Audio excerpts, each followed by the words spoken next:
ভাইয়া, সবারই তো একটা আইডল থাকে, যেমন তুমি আমার আইডল, তোমার আইডল কে?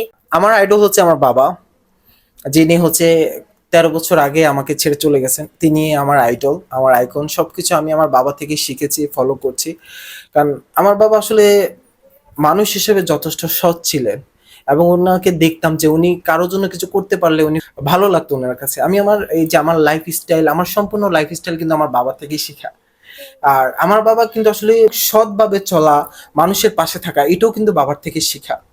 তো আমি আমার লাইফটাকে পুরো আমার বাবার মতো করে তৈরি করেছি। আমি আমার বাবাকে দেখেছি, বাবার থেকে যতটুকু শিখেছি, এখনো পর্যন্ত পুরো আমার পুরো লাইফটাকে আমি আমার বাবার মতো করেই আহ, তৈরি করব। আর আমার একজনই আইডল, তিনি হচ্ছেন আমার বাবা।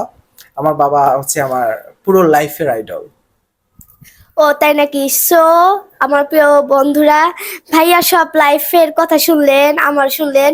আচ্ছা, মানে